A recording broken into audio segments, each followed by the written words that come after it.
The winter wind cut like a blade as the Union Pacific train screeched and hissed, spilling steam into the frosted air. Ash Hollow, Nevada Territory, 1873. It wasn't much of a town, more a blemish on the map than a true settlement. A coal tower leaned black against the gray sky, and a few weather-beaten buildings sagged against the snow. Charlotte Hale clutched her ticket in a gloved hand, her heart pounding as the conductor's voice rang down the car. She thought she heard the word reading through the clatter of wheels, and her pulse jumped. At last, the end of 3 endless days of travel westward, her hopes folded neatly into a letter and a promise of marriage. She rose when the train slowed, her worn suitcase tugging at her wrist. She stepped onto the wooden platform just as the conductor shouted after her, "Miss, this is only a coal stop. Ash Hollow, Reddings tomorrow, noon westbound." Her heart dropped, the wheels screeched again, and before she could gather her thoughts, the train lurched forward with a groan. "Wait," she cried, stumbling after it, her suitcase slipping from her hand. It crashed into a puddle of slush, the corner splitting open. Mud and ice splattered across her skirts as she scrambled to her knees. By the time she looked up, the last car was nothing but a shrinking shadow, swallowed by the bend in the tracks. Snowflakes drifted lazily downward, soft but steady. She stood trembling, soaked skirts clinging to her legs, her suitcase dripping dirty water. From the torn edge peeked a yellowed photograph and a spare glove. She pushed them back inside with shaking fingers. The depot was a shack, its sign blackened by soot. Inside, a man with hollow eyes and a dented tin cup of coffee barely looked up when she entered. "Excuse me," Charlotte began, her breath still ragged. "I got off at the wrong stop. I was meant for reading." He grunted and tilted his head toward the tracks. "Train's gone. Next one's noon tomorrow, westbound." Her chest tightened. "Is there some place I could stay until then? A boarding house?" The man gave a humorless laugh. "Only bed you'll find is at the saloon, and it ain't for ladies like you." Heat rose to her face. "Oh, back outside." The wind slapped colder. Charlotte sank onto a splintered bench on the platform, her suitcase at her feet, the broken corner leaking threads and paper. She opened her coin purse. 2 dimes, 1 penny. That was all. No room, no food, no train, no plan. She had come west to escape the silence of graves, to answer a letter from a man she had never met, but who promised her steadiness, a roof, a ring, a life. Now she sat stranded in a cold town that wanted nothing of her, with snow falling thicker by the minute. Her chest shook. She pressed her elbows to her knees, face in her hands, and wept not with loud sobs, but quiet, aching tears pulled from deep within, the kind grief leaves behind when it has taken everything else. She didn't hear footsteps, only the small breath of a child. A gentle tug brushed the hem of her coat. Charlotte lifted her head. A little girl stood there in the snow, no more than 4. Her cheeks were ruddy from cold, her curls tangled beneath a wool cap. The dress she wore was too big for her tiny frame. In one mittened hand she held a linen handkerchief, embroidered with faded blue flowers. "You dropped this," the child said solemnly. Charlotte blinked. "I didn't think it's mine." "You were crying," the girl replied, as if that explained everything. A weak smile tugged Charlotte's lips. "Thank you." The girl tilted her head. "Why are you sad?" Charlotte swallowed. "I got off at the wrong stop. I have no place to go. No one's waiting for me." She hesitated, her voice breaking. "No one needs me." The little girl stepped closer. "Daddy needs you." Charlotte froze. The words hung in the air like a bell tolling through the snow. "Daddy," she whispered. At the far end of the platform, a figure appeared, broad-shouldered, wrapped in a buffalo hide coat. He walked with measured steps, slow and steady, his eyes shadowed beneath a wide brim. "Sophie," he called. "No, not Sophie," Charlotte realized. "Lily." His voice was low, edged with steel. "Come here." The child turned back once, then ran to him, burying her arms round his leg. Charlotte rose, the handkerchief still clutched tight. The man's gaze met hers across the falling snow. "She isn't supposed to talk to strangers," he said, his voice deep, controlled. Charlotte shook her head quickly. "I'm sorry." She was only being kind. The snow thickened, drifting in slow spirals. The Manathan Blackwood, she would soon learn, lifted the little girl into his arms. His large hand brushed her curls from her face, and she tugged against his shoulder. Then the child's small voice whispered, "She's cold." Nathan looked again at Charlotte, standing alone, skirts damp and suitcase sagging. Her cheeks burned with both cold and shame. He sighed. "I apologize." She notices more than she should. "There is nothing to apologize for," Charlotte said softly. She was kind. He gave a short nod, already turning away. Desperation caught her tongue. "Sir, please, is there any place I might stay?" The station man said there are no rooms. Her voice wavered. "I can sleep by the fire. I have nowhere else to go." Nathan's jaw clenched. He looked down at Lily, who was watching him with wide eyes, then back at Charlotte. A long silence passed. "It isn't proper," he said at last, "but I don't leave people in the cold." Charlotte's shoulders sagged with relief. "Thank you." They walked together down a snow-covered trail that cut away from the sparse town. Pine trees flanked the path,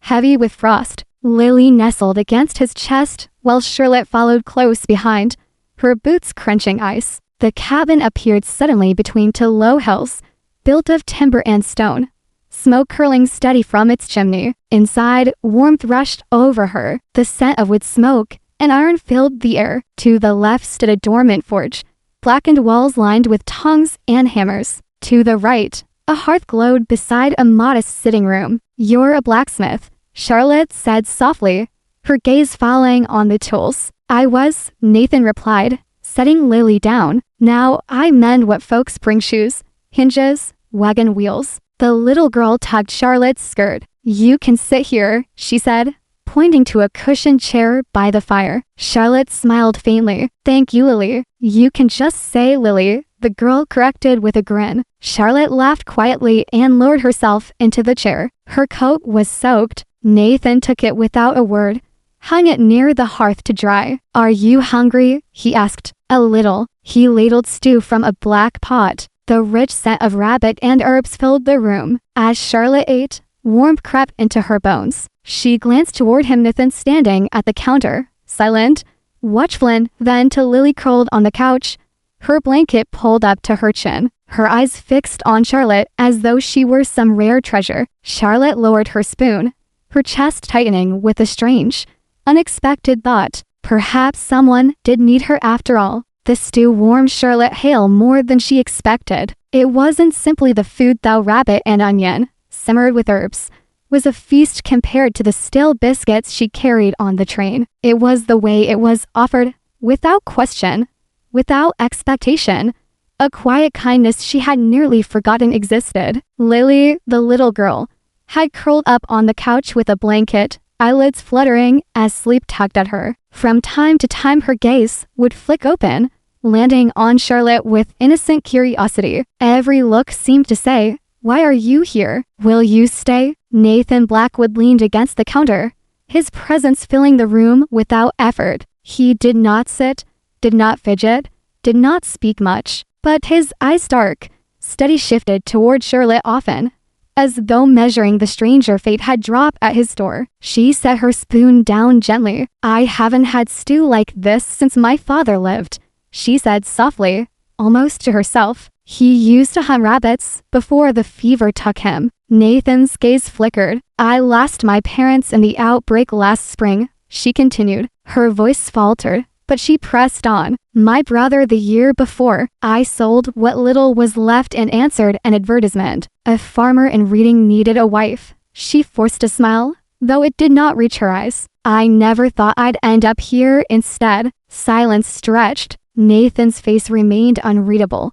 but his attention did not waver. It was Lily who broke it, her little voice piping from the couch. "Do you have a brother now?" Charlotte's lips trembled into something like a smile. "No, sweetheart, just me." "You can borrow me," Lily said solemnly, as if making an important offer. Charlotte laughed, the sound fragile but real. The weight on her chest eased, if only for a moment. Nathan crouched by the fire, adding a log with practiced ease. Sparks leapt, shadows stretching across the timber walls. His movements were simple and shadowy, yet Charlotte noticed the care in them, the quiet way he tended warmth for others before himself. "Thank you," she murmured. He didn't answer, but she thought she saw the corner of his mouth tighten, just slightly, as though he was unused to gratitude. Soon, Lily drifted into true sleep, her small form cold like a kitten beneath her blanket. Nathan fetched another quilt from a chest and spread it on the floor near the hearth. He laid down a spare pillow,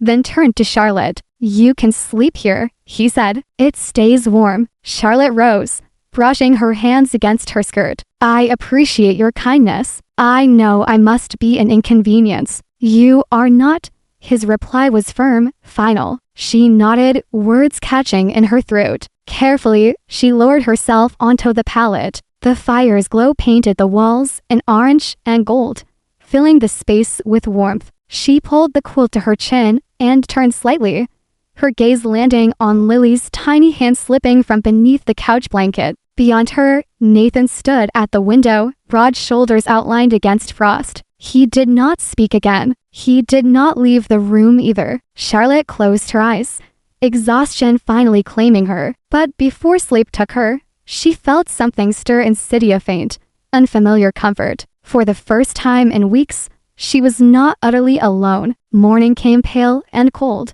light filtering through frost-coated glass. Charlotte stirred as the scent of coffee reached her. She sat up slowly, rubbing her eyes, the quilt slipping from her shoulders. At the stove stood Nathan, sleeves rolled, frying batter in a skillet. His movements were economical, each turn of the spatula precise. "Good morning," Charlotte said quietly, tucking a strand of hair behind her ear. "Morning." His voice was low, steady as ever. Sitting at the table, Lily swung her legs happily. "Papa made Johnny cakes," she announced. "A little burnt, but still good." "They are fine," Nathan muttered. Charlotte smiled, moving to sit beside Lily. "I'm honored," she said warmly. The three of them ate in companionable quiet. The only sounds were the scrape of forks and the crackle of the fire. It was silence, but not the dreadful silence of funerals, not the hollow echo of empty houses. This silence had room in it, space to breathe. After breakfast,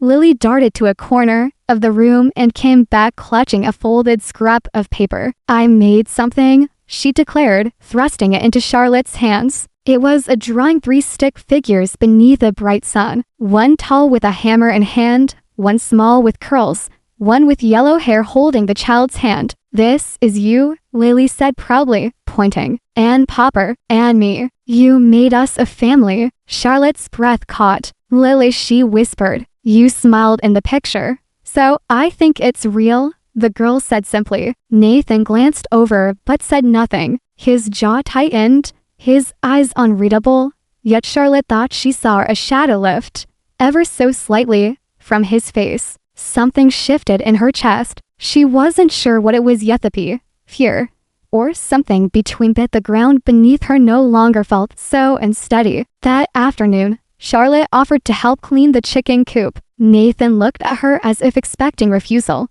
But when she picked up a pitchfork with steady hands, he gave a brief nod. Together they worked, shoveling straw, mending planks. She surprised him with her determination, her lack of complaint. "You're not afraid of dirt," he remarked dryly. "I've known worse," she replied, brushing hair from her face. He handed her a nail, their fingers to shed just for a moment. Later, she joined Lily in the kitchen to shape dough. Flour puffed into the air, clinging to her nose. Passing by, Nathan muttered, "You learn fast." "My father thought store-bought bread was a sin," Charlotte replied with a faint smile. By dusk, her body ached with unfamiliar labor, but her spirit was steadier than it had been in months. She was no longer simply surviving a wrong stop. She was belonging, in small, tentative ways. That night, as the fire burned low, Charlotte lay awake on her pallet. Lily's soft breathing filled the room,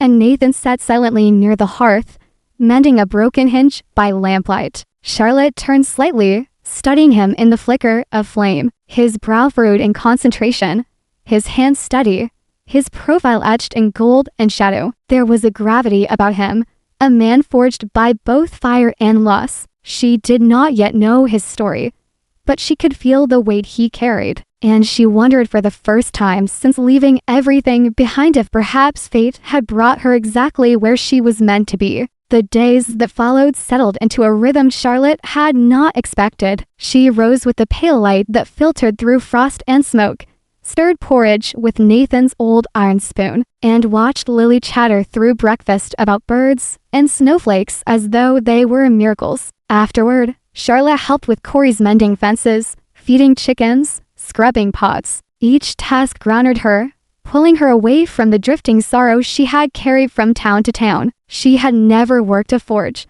but Nathan let her hand him nails as he hammered, and for the first time in months she felt useful again. Lily was the heart of the cabin, laughing as she scampered between them, sometimes solemn as she studied Charlotte with those wide, questioning eyes. The little girl seemed to sense what Charlotte herself was still trying to name, the fragile thread that connected them, delicate as spun glass yet impossible to ignore. One afternoon, Nathan led her behind the cabin to a small shed. Inside, the air was thick with iron and ash, but Charlotte's eyes were drawn to a single settle resting on the workbench. It was worn, but carefully kept, the leather polished though no horse had touched it in years. Nathan stood with his hand on it, silent for a long while before he spoke. "My wife," he said quietly. It was hers. Charlotte waited, sensing the effort it took for him to continue. "She was Cheyenne. We married during the war. Some called it foolish. I didn't care." His voice hardened, not with anger, but with grief honed sharp by time. "The army burned her village. Said they hid weapons. It wasn't true. They shot anyone who ran. She died running toward marrying Lily." Charlotte's throat closed. The weight of his words settled heavy between them. "She saved the child," he finished, his voice breaking for just a moment. He drew a breath, steadying himself, his hand tightening on the saddle. Charlotte stepped closer, her gloved fingers brushing the leather. "I'm sorry," she whispered. "She must have been remarkable." Nathan's gaze flicked toward her, unreadable, then back to the saddle. He said nothing more, but his silence spoke of wounds still raw, scars that had not yet healed. Charlotte felt something shift inside her. The man who had offered her fire and food was not simply stern and solitary, was carrying a grief as deep as her own, and though she could not yet say why, she wanted to help him carry it. The next morning, Nathan hitched his wagon. "Need to collect a wagon axle," he told her. "Tons a mile." Charlotte hesitated. After days tucked safe in the cabin, the thought of Ash Hollow's curious eyes made her uneasy. Yet Lily's small hand slipped into hers with trust so complete it left her no choice. They rode into town together, snow crunching beneath the wagon wheels. Charlotte kept her chin lifted, though her pulse quickened as faces turned. Outside the general store, two men leaned against the wall, voices carrying, "Look at him," one muttered, eyes narrowing at Nathan, "parading with a pale woman like he belongs." Another spat into the snow, "Half-breed mutt, that's all he is." Charlotte froze, the words striking like blows. She had heard cruelty before, but never so openly directed at someone who had given her nothing but kindness. Nathan's jaw tightened, but he said nothing. He kept walking, Lily's small hand in his, shoulders squared against the venom. Charlotte, however, could not stay silent. "Excuse me," she said sharply, turning on the men. They looked at her, surprised. "You spit in the street and call that decent?" While insulting a man who works with his hands and provides for his child.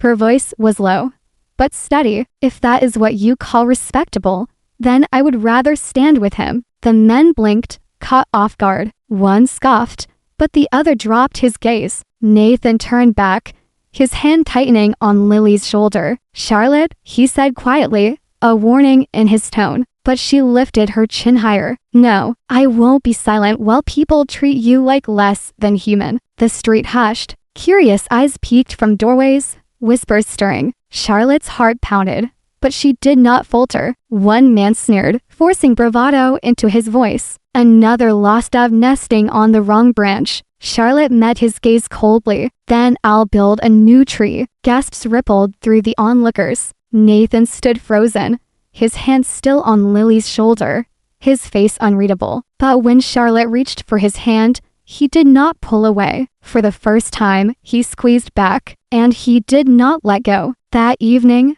back at the cabin, the snow began to fall heavy again. Charlotte stirred a pot of beans on the hearth, her hands still trembling with the memory of the stairs. Nathan stood at the window, broad shoulders stiff, gaze fixed on the storm. "You didn't have to do that," he said finally, voice rough. "Yes, I did," Charlotte replied. She turned from the fire, meeting his eyes. "I've lived long enough in silence. I won't do it again." For a long moment, they held each other's gaze. The crackle of the fire filled the space between their words. Then Lily crawled into Charlotte's lap, laying her curls against her shoulder. "You're not going away, are you?" the child asked softly. Charlotte's arms tightened round her. "No, darling," she whispered. "Not if I can help it." Nathan turned from the window then, his face shadowed, but softer. He did not speak, but Charlotte saw something new in his eyes, something that looked almost like hope. The storm rolled in without warning. Wind howled through the pines like a living thing, snow whipping across the windows until even the familiar path outside was swallowed whole. Inside the cabin, the fire fought back against the cold, crackling defiantly. Charlotte stirred the stew pot, her hands steady though her heart was not. Nathan sat at the workbench, sharpening a blade with slow, even strokes. Then the lights flickered, once, twice, and went out. The room plunged into darkness. Charlotte froze. The blackness pressed round her, too familiar, too suffocating. It carried her back to fever wards, to nights when lamps died and voices cried out in pain. Her chest tightened, her breath caught. Her voice broke, hands trembling as she fumbled for the table. "I am sorry, Nathan rose without hesitation. He struck a match, the hiss and flare of flame slicing the dark. A lantern caught the spark, blooming with warm light. He placed it gently in her hands. "Steady," he said,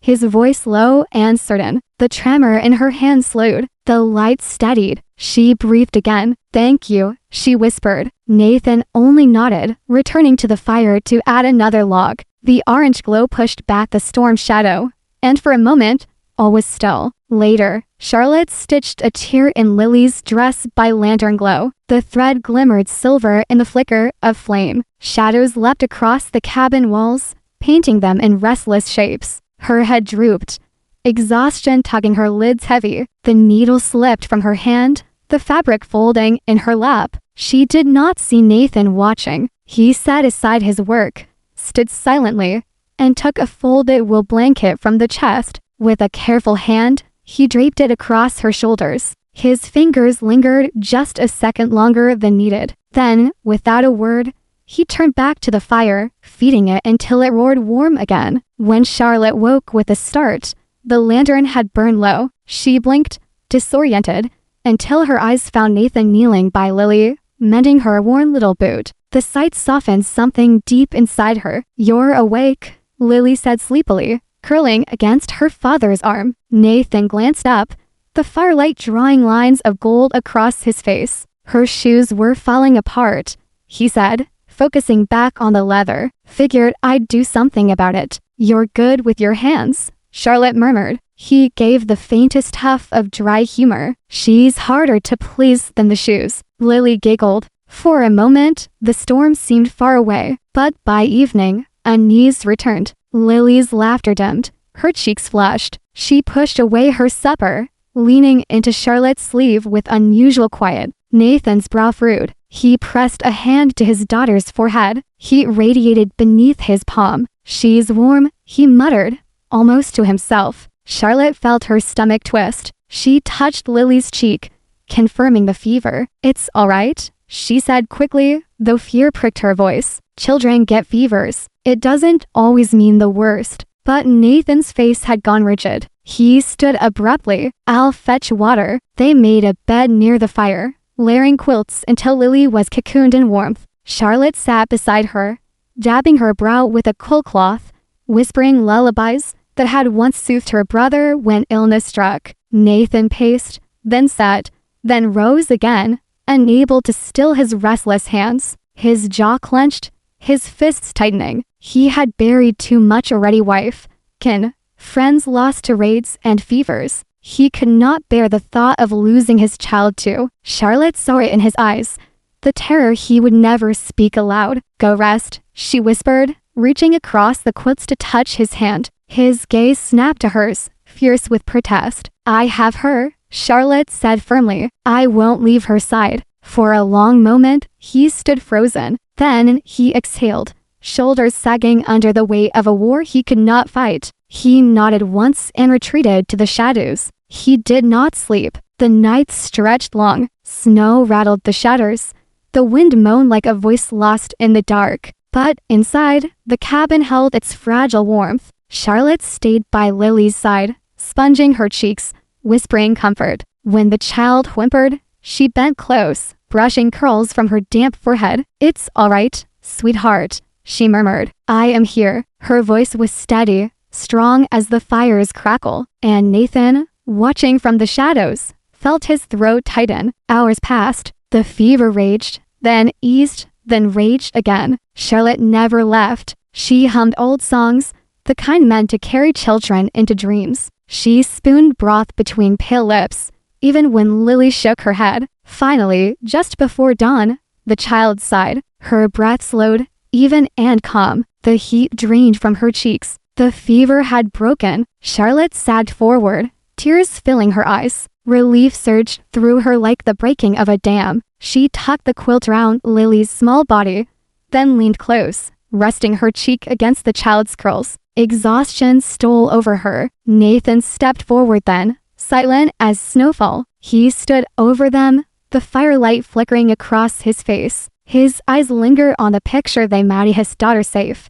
The stranger who had walked off the wrong train now lying as if she had been born to this place. A lump rose in his throat, hot and heavy. For so long, no one had stayed. No one had cared simply because they wished to. A single tear traced down his cheek. He turned back to the fire, feeding it as if to keep the moment alive. Dawn crept pale across the sky. Outside, snow lay thick, muffling the world in silence. Inside, Nathan sat by the window, the weight of the night still pressing on him. But when he turned, he saw Charlotte stir, blinking against the morning light. Her hair was loose, tangled from sleep, her cheeks pale with exhaustion, but her eyes went first to Lily. And when she found the child breathing steady, she smiled through weary relief. Nathan felt something stir in his chest, then it gratitude. Not yet love, but the first tender pulse of both. For the first time since his wife's death, he felt less alone. The storm had spent itself in the night. By morning, the sky was washed clean. Pale blue stretched wide over the hills. Snow lay heavy still, but the wind had stilled, leaving a silence so complete it felt sacred. Nathan hitched the wagon in a chiller. His movements were slow, deliberate, as though he carried more than the weight of wood and iron. Charlotte wrapped Lily in a wool shawl and climbed aboard. They rode in silence. The wheels creaked, the horse snorted, their breaths made clouds that hung and vanished. The road wound northward, then bent into a narrow trail that curled around the ridge. Pines flanked the path, their branches bowed beneath winter's burden. Lily sat between them, clutching a bundle of wildflowers Charlotte had helped her gather earlier, brave blossoms that had pushed through frost, their color defiant against the gray of snow. When they reached the top, Nathan drew the wagon to a halt. He climbed down first, then lifted Lily carefully. Charlotte followed, boots crunching over frozen earth. The ridge opened into a clearing overlooking the valley below. The land stretched endless hills rolling into white silence. A river coiled like silver far below. The mountains beyond shadowed in blue. At the clearing's heart stood a single wooden cross, weather-worn and plain. A circle of stone surrounded it, and at its base, a lone thistle pushed stubbornly through the snow. Nathan's voice was low, nearly swallowed by the wind. This is her. Charlotte didn't ask. She knew. Lily approached first. She knelt and placed her small bundle of flowers at the foot of the cross. Her little fingers brushed the wood, then withdrew. She stepped back and reached instinctively for Charlotte's hand. Nathan's eyes were on the cross. She liked lavender, he said softly, and sweetbread. She would sing while she brushed Lily's hair, always singing. His jaw tightened, eyes fixed. She died during the raids. Someone told the army her village was hiding weapons. It wasn't true, but they didn't ask. They burned it all. Charlotte stood beside him, her hand still folded around Lily's. She waited, giving him space for what he had never spoken aloud. She was running toward me, Nathan whispered, his voice breaking, carrying our daughter. I was too far, too late. The bullet missed the child. His throat caught. It didn't miss her. The wind stirred his coat, flaring it behind him like wings. His eyes stayed on the grave, shadowed with memory that would never leave. Charlotte bent slowly and laid a single white bloom at the base of the cross. It trembled in the wind. I am sorry, she said, her voice barely above a whisper. She must have been remarkable. She was. His voice carried both reverence and regret. Silence wrapped around them, heavy yet strangely gentle. At last, Nathan's gaze dropped, his shoulders sinking. I sometimes wonder. He stopped, shaking his head. Charlotte turned to him. What do you wonder? His voice came rough, strained. If I have the right to feel anything again, to want anything more. Her hand found his,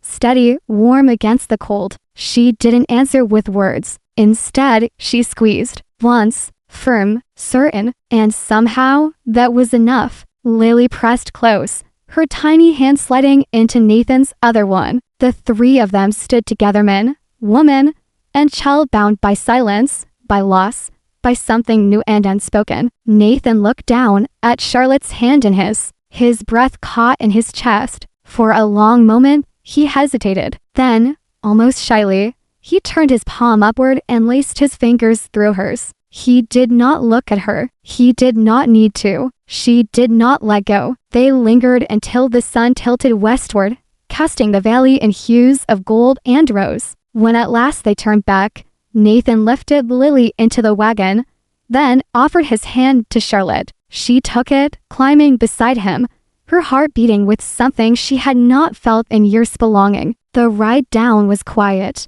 but not heavy. The silence between them had shifted, no longer filled with grief alone, but with the fragile thread of hope. At the cabin, Nathan unharnessed the horse, while Charlotte guided Lily inside. The child clutched her shawl and whispered, "She liked your flower." Charlotte blinked back tears and kissed her hair. "I hope so, darling." Later, when Lily was asleep, Charlotte sat by the fire, mending one of Nathan's shirts. He stood at the window again, watching snow fall in delicate threads. Without turning, he spoke. "You shouldn't have had to see that place, to carry what isn't yours." Charlotte's needle stilled. She looked up, her voice firm. "If I am to share this roof, then I share it all. Not only the comfort, Nathan, but the sorrow too." He turned then, his eyes unreadable in the firelight. For a long moment, he said nothing. Then, quietly, "You stayed through the night when Lily burned with fever. You stood in the street when others spat at me. And now you stand with me here." Charlotte met his gaze steadily. "I am not leaving." The silence that followed was not empty.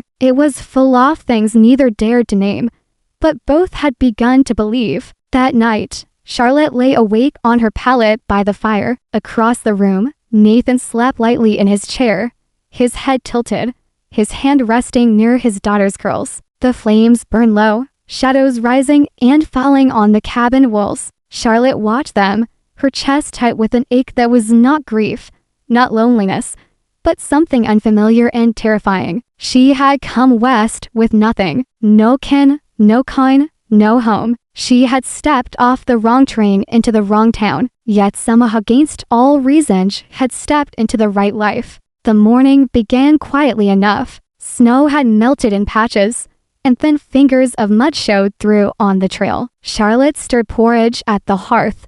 Lily sat cross-legged on the floor with her wooden animals, and Nathan was outside splitting wood. The steady thud of axe against oak reassuring in its rhythm. Then came the sound of hooves, heavy, slow, unfamiliar. Charlotte's hand froze on the spoon. She set the pot aside just as a knock rattled the door, hard, 3 times. When she opened it, The man on the porch nearly filled the frame. He was tall but slouched, his coat frayed, buttons missing, boots crusted with old mud. His face was red with drink, and his grin was sharp enough to chill the room. "Well, I'll be damned," he drawled. "You're real." Charlotte stiffened. "Excuse me? Elijah Wolf's place, isn't it?" His eyes swept her figure, lingering too long. "Name's Warren Clay. I'm the one been writing you. You're my bride." Her stomach turned. "I don't know you." He laughed, loud and ugly. "Sure you do. I sent the letters, paid the agency good money for you, came to collect what's mine. I never received a letter from a Warren Clay." Her voice was steady. Her pulse thundered. "Maybe the post got mixed. Maybe you got off at the wrong station. Like you said, doesn't matter. You're here now. You're coming with me." He reached for her arm. Charlotte jerked back, her voice sharp. "Let go of me." Just then the back door opened. Nathan stepped in, wiping sweat from his brow, axe still in his hand. He froze at the sight, stranger's hand gripping Charlotte, her shoulders stiff with defiance. "What's going on?" Nathan's voice was even, but still threaded through it. Warren turned, sneering. "Who the hell are you supposed to be?" "This is Nathan Wolf," Charlotte said quickly, stepping back to stand between them. "The man who's given me shelter, the man who's treated me with kindness and respect." "Half-breed," Warren spat. "He ain't your husband." "I am." Nathan's jaw tightened. "She is not your bride, unless she chooses it." Warren barked a laugh, stepping closer. "I paid for her passage. She's a Maylord bride, not a saint. That makes her my property. But fair and square. You think you can keep her? You're nothing but a savage playing house." Charlotte's voice cut sharp as glass. "I belong to no man, not you, not anyone who speaks like that." Warren's eyes narrowed, face twisting. He lunged, seizing her wrist again, and Nathan moved. The axe clattered to the floor as he stepped forward in one motion, fist slamming into Warren's jaw with a crack that echoed through the cabin. Warren staggered, stumbled backward off the porch, and hit the snow hard. Blood smeared his lip, his face contorted with rage. "You son of a, do not come back." Nathan's voice was low, lethal, colder than the wind itself. "This is your only warning." Warren spat red into the snow. "This ain't over," he growled, climbing unsteadily to his feet. "Everyone in town's going to hear how she shacked up with a half-breed." Charlotte stepped forward, chin high, eyes blazing. "Let them hear. I'd rather be with a good man of any blood than a drunk who treats women like cattle." Warren's mouth opened, but nothing came out. He pulled himself onto his horse, cast them both a final glare, and rode off, snow spraying beneath hooves until he vanished into the trees. Nathan stood on the porch a long moment, his chest rising and falling like a storm still raging. His knuckles were bloodied, his breath harsh. Charlotte turned to him, her own heart hammering. Her eyes met his, bright with fury and something deeper. "You all right?" he asked, his voice softer now. She nodded. "Yes. Are you?" He flexed his bruised hand. "I will be." Lily had appeared in the doorway, eyes wide, clutching her wooden horse to her chest. "Is he gone?" she whispered. Charlotte bent, pulling the girl close. "He's not coming back." Lily slipped one small hand into Nathan's, then into Charlotte's, bridging the space between them as though she understood better than either of them what had just been forged. By evening, word had spread. Red Bluff was buzzing with whispers. Elijah Wolf had struck a white man. For a woman. For that woman. Some shook their heads in disgust, others in curiosity, a few in something like admiration. But inside the cabin, none of it mattered. Charlotte sat by the fire with Lily coiled in her lap. Nathan brought her a cup of tea, his bruised knuckles wrapped in cloth. Their hands brushed as she accepted it. And this time, he didn't look away. For the first time, Charlotte saw it plainly in his eyes. Not just gratitude, not just respect, but the beginning of something far stronger. And for the first time, she let herself return it. That night, when the storm outside had died and Lily slept peacefully between them, Charlotte lay awake listening to the steady rhythm of Nathan's breath. She thought of Warren Clay's sneer, of the way he'd called her property. She thought, too, of Nathan's voice, quiet but fierce as he said, "She is not your bride unless she chooses it." No one had ever defended her so wholly without hesitation or condition. Charlotte turned her face toward the fire, the warmth of it flickering across her cheek. She realized then, with a clarity that startled her, that she had already chosen. The snow had softened in recent days, melting into slush that turned the main road into a patchwork of ice and mud. For the first time since Warren Clay's unwelcome visit, Charlotte dared accompany Nathan and Lily into town. Nathan had work waiting at the blacksmith, still shoeing horses and repairing tools, and Charlotte wanted to buy oats and flour. The market was alive with its usual rhythm. Wagons rattled, barrels of dried apples and sacks of beans stood in neat stacks. Women bartered over bolts of cloth, and children's laughter drifted near the well. But something was different. The air was thick, heavy, as if the town itself were holding its breath. Charlotte carried Lily on her hip, the little girl pointing toward the bright fabrics hung from the store awning. Nathan trailed a step behind, a sack slung over his shoulder, quiet as always. She almost let herself believe this was an ordinary morning. Then she saw the faces, stares that slid over her like blades, whispers that paused the moment she looked up. A group of men detached themselves from the edge of the square, walking with purpose. At the front was Mr. Crowley, the owner of the general store, his belly straining against his vest. Beside him strode Mr. Vance from the tannery, jaw tight, eyes narrowed. Pastor Elliot followed, his clerical collar stark against the black of his coat. Charlotte's stomach turned cold. "Miss Monroe," Crowley called, his voice carrying across the square. "Might we have a word?" Nathan had stopped behind her, shoulders squaring, gaze fixed on the man. But Charlotte stepped forward, Lily shifting against her. "Of course," she answered calmly. Crowley clasped his hands together as though in prayer. "You're a guest in this town, and we've been tolerant, more tolerant than most would have been. But this arrangement of yours living with Nathan Wilf, it's unsettling, folks." Charlotte raised a brow. "Unsettling how?" "Children talk," Vance added sharply. "Girls see you living under his roof, unwed, and they'll start thinking such things are proper, and they're not." "A man like him," Crowley said, gesturing vaguely toward Nathan. Something in Charlotte's chest snapped. "A man like him," she repeated, her voice cold but rising. Pastor Elliot stepped forward, soft-voiced but firm. "We're trying to uphold a moral standard, Miss Monroe, for the good of the community." Charlotte shifted Lily to her other arm and stepped closer,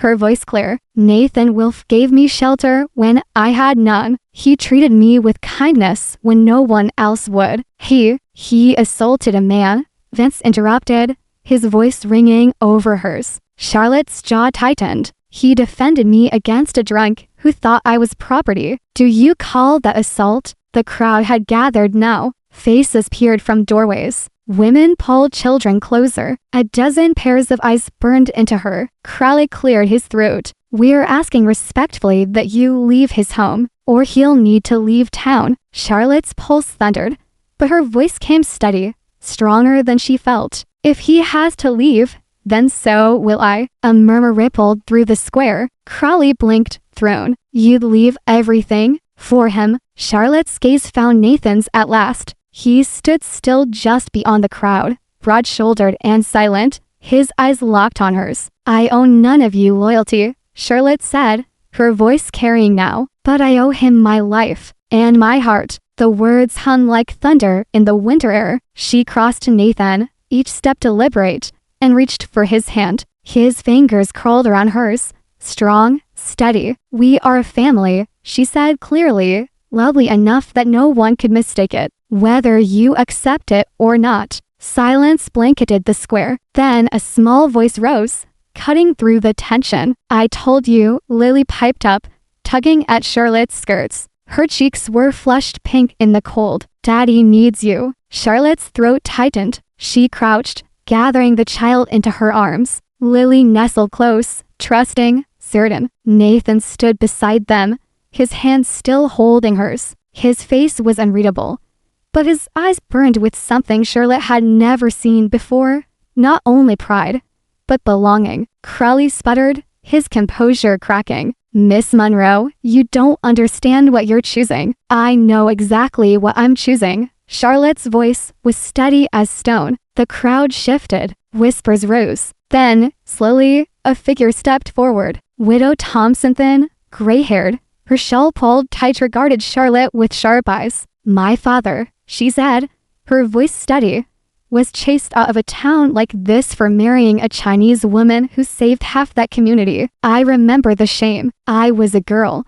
But I remember, she turned toward Charlotte. If you're brave enough to stand here, maybe we should stop hiding behind fear. A few nodded. A young woman near the well clasped her hands together, her face lit with something like hope. One man turned away silently, unwilling to meet anyone's eyes. Crowley huffed, cheeks red. So be it, but you'll have no protection. Charlotte lifted her chin. I did not ask for it. The square held its breath. Then slowly, quietly, people began to drift away. The moment passed, leaving Charlotte, Nathan, and Lily standing together in the middle of the market, hand in hand, unbroken. Nathan turned to her at last. His voice was low, meant only for her. You shouldn't have had to do that. I wanted to, she replied softly. The sun broke through the clouds, casting pale light across the square. For the first time since she'd stepped off that wrong train, Charlotte felt something new stirring in her chest. Not just survival, not just gratitude, but home. And beside her, Nathan Wilfer, so long the outcast of Red Bluff, felt it too. 2 days after the market confrontation, Red Bluff still buzzed with whispers. Some spoke with scorn, others with cautious respect.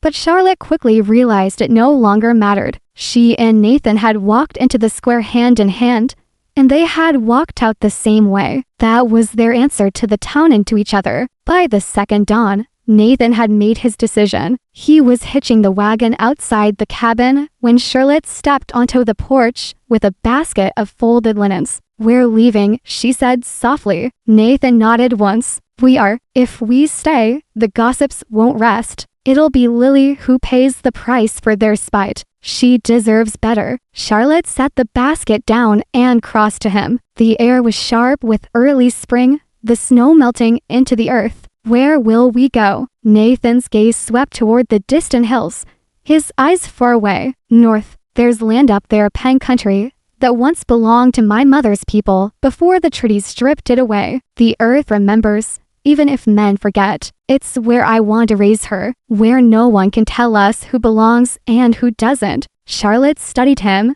the strong line of his jaw, the quiet fire in his eyes. He wasn't fleeing. He was choosing. And so was she. I'll go wherever you go, she said simply. Something eased in his face. He touched her cheek briefly, as though the words had steadied him more than he expected. By mid-morning, the wagon was loaded with the essentials, food wrapped in oilcloth, a few tools, blankets, Charlotte's single carved box, and Lily's bundle of wooden animals. Nathan lashed a bundle of firewood to the back, and Charlotte tucked in dried herbs and flour sacks. They left behind what they didn't need. The cabin that had sheltered them through winter would stand empty, smoke no longer curling from its chimney. Red Bluff would go on with its gossip and its glances, but the three of them would not be there to hear it. Lily bounced excitedly on the wagon bench, clutching her stick figure drawing. Is it far, Papa? A day, maybe 2, Nathan replied,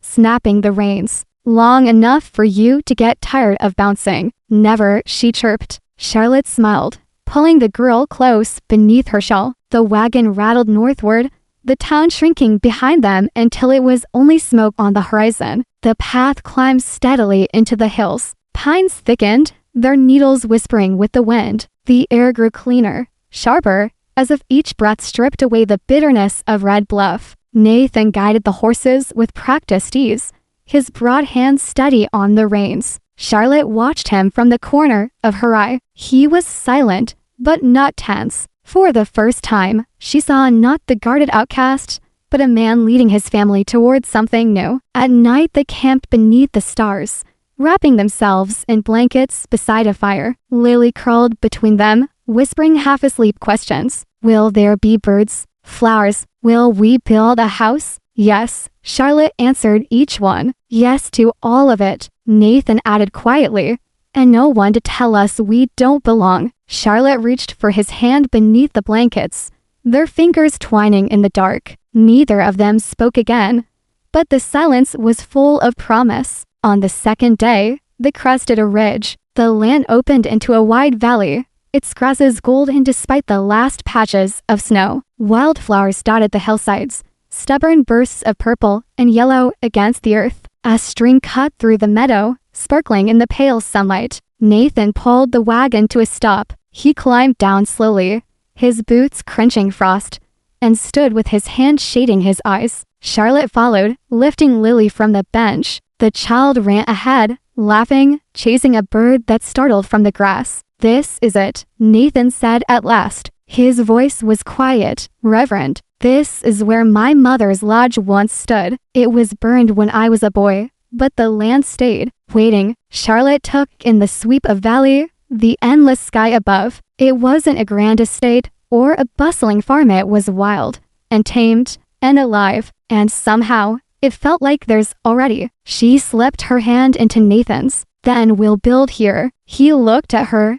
something raw and unguarded flickering in his eyes. "Are you certain? It won't be easy. No neighbors for miles. No safety net. I've known loss, Nathan. I've known loneliness, but never hope like this. I want to build it with you." For a moment, he only stared, as if memorizing her face against the wind. Then he drew her close, pressing his forehead to hers. "Then this is home." They set to work the next morning. Nathan marked out the cabin first, laying stones for the foundation. Charlotte gathered branches for kindling, showing Lily how to stack them neatly. By midday, Nathan's axe rang through the valley, the sound carrying far. Charlotte helped strip bark from the felled logs, her hands blistering but steady. At night, Nathan showed her how to sharpen tools. She taught him how to write letters in the dirt. This name, her name, Lily Seachstroke, careful and patient. "You're a fast learner," she teased one evening, watching him scratch the letters with surprising grace. "I had a good teacher," he replied, eyes lifting to hers. The days blurred into rhythm. Nathan shaping beams, Charlotte stitching curtains from old cloth, Lily laughing as she ran barefoot through the meadow. They ate bread baked on stones and stew cooked over open flame. Each nail hammered, each seed planted, seemed to drive the past further behind them. One evening, Charlotte paused at the doorway of their half-finished cabin. Inside, Nathan was carving a small wooden horse, his brow furrowed in concentration. Lily slept curled in a quilt, cheeks pink with health. Charlotte held her silver band simple, hand forged by Nathan between her fingers. He had given it without ceremony, sliding it on her hand as she tended the fire, whispering, "You do not belong to me, but if you choose to stay, I will spend my life deserving it." She had not needed more than that. Now, watching him carve by firelight, she knew she had chosen rightly. The valley echoed with laughter that spring. Lily learned to name the birds in both English and Cheyenne. She planted seeds with Charlotte, pressing each into the soil with solemn care. Nathan taught her how to hold a hammer, her small hands wrapped around the handle. Some evenings, Charlotte sat alone with a candle and wrote letters. She never sent letters to the woman she had been before stepping off the train at the wrong station. "Dear Charlotte," she would write, "you thought you were lost, but you had simply stepped into the place you were always meant to find." She tucked those letters into a carved wooden box beside two keepsakes, a child's handkerchief embroidered with blue flowers, and the silver ring Nathan had made, symbols of the moment she was found and the choice she made to stay. Outside, the stars stretched endless, a reminder that in the vast and tamed land, they had carved a corner for themselves, not out of chance, not out of charity, but out of choice. And choice was the strongest root of all. By midsummer, the cabin stood finished. It wasn't large, just 2 rooms with a loft above, but every beam and board carried the weight of their hands. The hearth burned bright at night, smoke curling into the wide Nevada sky, a signal to no one but themselves that they belonged here. The valley bloomed, wildflowers pushed high, the grass rippled in waves beneath the wind, and the little garden Charlotte had planted sprouted beans and carrots. Nathan built a shed for his forge, the ring of his hammer carrying across the hills like a heartbeat. Lily's laughter filled the rest. She chased butterflies, pressed flowers into a book Charlotte had stitched, and sang half-invented songs that made Nathan smile even when he tried not to. It was peace, until the rumors found them. It began with a Rittermer, Pike, a trapper who occasionally passed through to trade pelts. He came late one afternoon, his horse lathered with sweat, his face drawn. "Thought you should know," he said, after accepting water from Charlotte's dipper. "That fellow, Warren Clahy's been talking in Red Bluff. Loud. Says you stole his bride, Nathan. Says you bloodied him in front of his neighbors. Calls Charlotte a whore and you worse." Nathan's jaw tightened. He set his hammer down slowly, the fire of his forge snapping behind him. Charlotte felt her throat constrict. She steadied herself against the porch post. "And people believe him." Pike's gaze was sympathetic but wary. "Some do, some don't. But his words are poison. Folks in the outlying towns are starting to listen. A few said they'd ride this way to see if it was true." Nathan thanked him curtly, sent him on his way with a sack of beans. When Pike disappeared down the trail, silence wrapped the homestead. Charlotte touched Nathan's arm. "What will we do?" His eyes, dark as coal, stayed fixed on the horizon. "We'll be ready." That night, the mood in the cabin was heavier. Lily sensed it, climbing into Charlotte's lap with questions she didn't voice. Charlotte smoothed her curls, humming until the child drifted off. When the house was quiet, Charlotte turned to Nathan. He was at the table, oiling his tools with precise, deliberate movements. His shoulders were rigid, his face unreadable. "He doesn't own me," Charlotte said firmly, "no matter what he claims. And you did nothing wrong." Nathan didn't look up. "Men like Clay don't need truth. They need only nice." Charlotte crossed the room, laying a hand on his arm, then let him shout into the wind. "We've built something stronger than words. And if they come," she swallowed, her voice steady despite the fear coiling in her stomach. "I'll stand with you." Nathan's hand stilled. Slowly, he looked up. His eyes softened, just barely. "You already have." The days that followed carried tension beneath their peace. Nathan repaired the fence line with unusual vigor, sharpening every tool twice, checking the rifles he hadn't touched in months. Charlotte went about her chores as normal, but her ears strained for distant hoofbeats. And still, life pressed forward. One evening, Lily tugged at Charlotte's skirt, holding a drawing. 3 stick figures again, like before, but now beneath a house with a peaked roof and smoke curling from its chimney. "That's us," Lily said proudly. "We live here forever." Charlotte's throat tightened. She pulled the child close, kissing her hair. "Yes, darling, forever." Nathan watched from the doorway, silent. His hand rested against the frame, strong, steady, but his eyes betrayed the storm inside. The first test came a week later. 2 riders approached at dusk, their silhouettes stark against the setting sun. Charlotte's heart lurched. Nathan set his hammer down and stepped forward, broad shoulders rigid. The men reined up a few yards away. One spat into the dirt, heard Clay's story, figured we'd see for ourselves. Nathan said nothing. He only stood there, his gaze unwavering. Charlotte stepped out onto the porch before she could think better of it, Lily clutching her hand. Her voice carried across the yard, calm but unyielding. "Clay lied. I chose to be here. This is my home, my family." The men glanced at each other. One shrugged. "Doesn't matter much to us. Just wanted to see." He turned his horse, but words spreading. "Don't be surprised if more come." They rode off, leaving dust in their wake. Nathan exhaled slowly, his jaw unclenching. Charlotte's grip on Lily loosened, her pulse still pounding. "They'll keep coming," Nathan muttered. "Then we'll keep telling the truth," Charlotte answered. That night, after Lily was asleep, Charlotte found Nathan standing outside, staring at the valley. The moon lit his profile, carving sharp lines into his face. "They'll never stop reminding me what I am," he said, his voice low. "Half-breed, savage, outcast. It's the only story men like Clay know how to tell." Charlotte stepped beside him, the cold grass brushing her skirts. Then we'll tell a different story. Together, his head turned, eyes meeting hers. For a long moment, the air between them was taut, fragile. Then he reached for her hand, pulling her close until her head rested against his chest. His heart beat steady beneath her ear, a rhythm as sure as the hammer against his anvil. "I don't deserve this," he murmured. "You deserve more," she whispered. And there, beneath the endless stars, Nathan will finally let himself believe her. The valley slept, unaware of the rumors swirling beyond its hills. But within the small cabin, three souls held each other against the storm of the world. Charlotte knew more trials would come. Men like Warren Clay did not vanish quietly, but she also knew this. She had stepped off the wrong train into the wrong town, only to find the right place. And she would not surrender it, not to whispers, not to prejudice, not to fear, because this time she was no longer alone.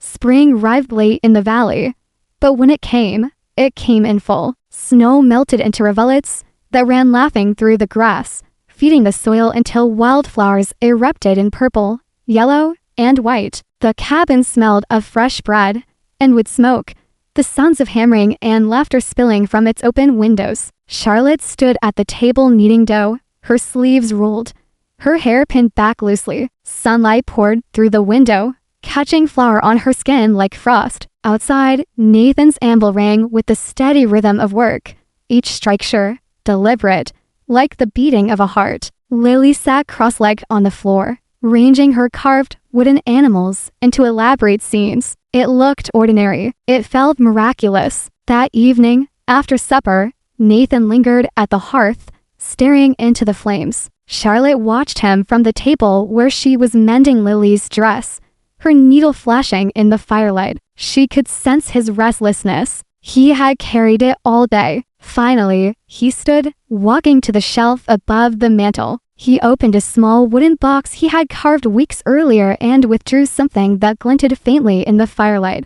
"Charlotte," he said quietly. She set the sewing aside, heart quickening. He stepped closer, holding a silver band, simple, hand-forged, its edges smooth beneath his rough fingers. "I have no fine words, only this. You came here by accident, but you stayed by choice. You've given Lily a mother, and me." His voice caught. He cleared it. "You've given me more than I thought I would ever deserve. I want you to be my wife, not because of rumors, not because of necessity, but because I cannot imagine my days without you." Charlotte's breath trembled. She rose, eyes stinging with sudden tears. "Nathan," he reached for her hand, slid the ring onto her finger. "You don't belong to me, but if you'll have me, I'll spend my life earning the right to walk beside you." Tears spilled before she could stop them. "Yes," she whispered, her voice breaking. 1,000 times yes. Nathan's face softened with something rare and unguarded. Relief, joy. He drew her against him,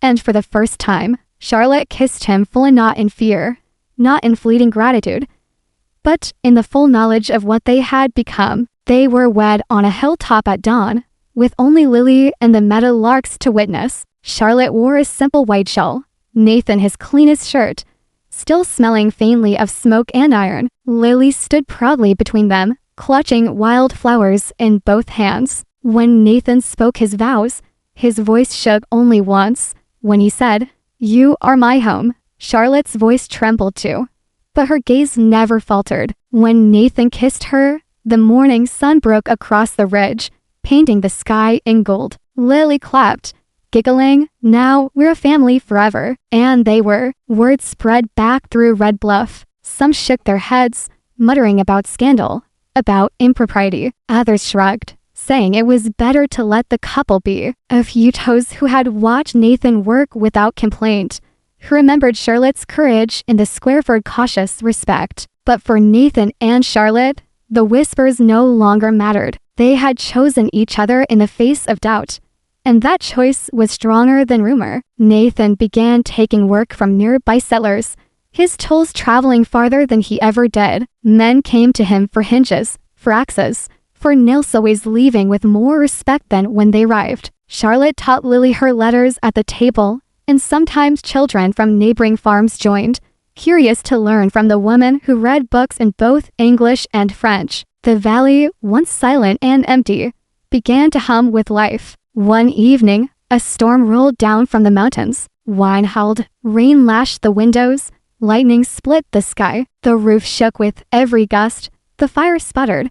But inside the cabin, the three of them huddled together beneath quilts. When thunder cracked so loudly it rattled the table, Lily whimpered, burying her face in Charlotte's lap. Nathan wrapped an arm round them both. "Do not be afraid," he murmured, his voice steady as bedrock. "Storms pass, always." Charlotte glanced up at him. His eyes caught the flicker of lightning, dark and resolute. She thought of the storms he had carried, prejudice, grief, loneliness, and how he had weathered them. And now, she thought, they weathered together. She pressed a kiss to Lily's hair, then to Nathan's shoulder. "Yes," she whispered, "always." Months later, Charlotte sat at the table by lamplight, writing a letter not meant to be mailed. She wrote to the woman she had once been, the Evelyn who had stepped off the wrong train.